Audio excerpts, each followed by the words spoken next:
লাউ গাছের নিচের পাতাগুলো ছাটিয়ে দিবেন আর একবার দুইবার তিনবার করে কাটিং করে দিবেন। তিনবার কাটিং করলেই একবারে লাউ গাছ মাথায় ভরে যাবে। হ্যালো, আসসালামু আলাইকুম, সবাই কেমন আছেন? আমিও আলহামদুলিল্লাহ আল্লাহর রহমতে ভালো আছি। আজকে লাউ গাছে কীভাবে জৈব সার প্রয়োগ করতে হয়, আমি কি দিব সেটাই দেখাবো। দেখছেন আমি এই মাথাগুলো ভেঙে দিয়েছি, এই জন্য একবার পাতার গোড়ায় গোড়ায় নতুন আগা বের হচ্ছে, ফুরুষ ফুল বেশি। আমার এই ছোটো গাছটার মধ্যে লাউ ধরছে মাশাল্লাহ দিলে। ওই যে দেখেন লাউ দেখা যাচ্ছে, দেখছেন লাউ। এদিকে একটা আছে, আমি পলি দিয়ে ঢেকে দিয়েছি, এটার ভিতরে লাউ আছে, 10-12 দিন পর কাটা যাবে। এই জন্য আজকে একটু সার প্রয়োগ করব, জৈব সার।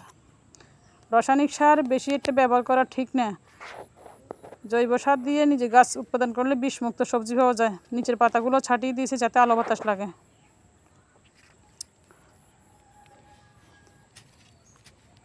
একটা দা দিয়ে আমি চতুর্দিক দিয়ে রিং আকারে করে নিব,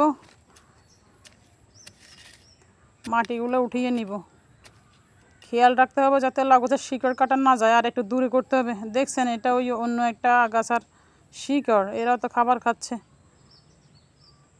অল্প একটু রাসায়নিক সার প্রয়োগ করব, যেহেতু গাছের লাউ আসছে, শক্তি বেশি দরকার। এগুলো পেঁয়াজের খোসা, সাদাগুলো ইউরিয়া, আর লালগুলো হলো পটাশ, এগুলো ডিমের খোসা। আর আছে একটু চা পাতা আর একটু হইলেও হয়তো, আমার আসছিল না, এই জন্য আপনারা বেশি দিবেন, সমস্যা নেই। ডিমের খোসাটাকে ভালো করে গুঁড়া করবেন, গুঁড়া করে তারপর কাছে দিতে হয়। শক্তগুলো নিচে দিব। প্রথমে দিয়ে দিচ্ছি ডিমের খোসা, তারপর দিয়ে দিচ্ছি পেঁয়াজের খোসা। এগুলোর গুণাগুণ আর কী বলবো, আপনারা এগুলো ইউটিউব ফেসবুকে সার্চ দিয়ে দেখে নিতে পারবেন। দিয়ে দিচ্ছি চা পাতা, ক্যালসিয়াম, আয়রন, ম্যাগনেসিয়াম, দিয়ে দিচ্ছি পটাশ। পটাশ খুব জরুরি লাউ টিকার জন্য, এখন পটাশ খুব জরুরি। পটাশ দিলে লাউয়ের গোড়া শক্ত হয়, লাউ টিকে হলুদ হয় না। আর দিয়ে দিচ্ছি ইউরিয়া।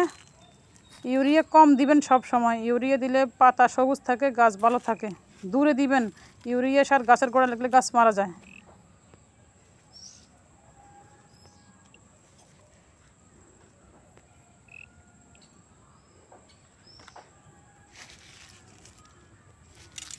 এদিকে লাউ গাছে এগুলো তো দিয়ে দিচ্ছি।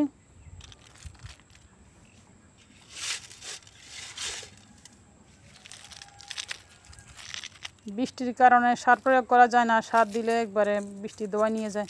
পটাশ দিয়ে দিচ্ছি।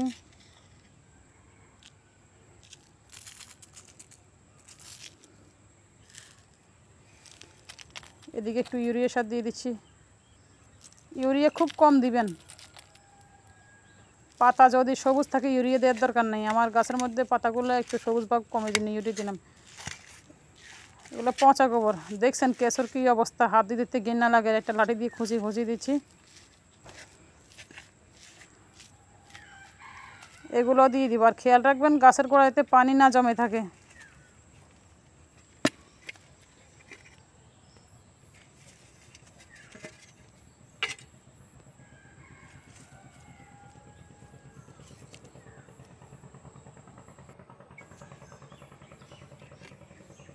এগুলো পাতা পচা, রান্নাঘরের উচ্ছিষ্ট পাতা পচা, হাবিজাবি পচা, এগুলো উপরে দিয়ে দিচ্ছি।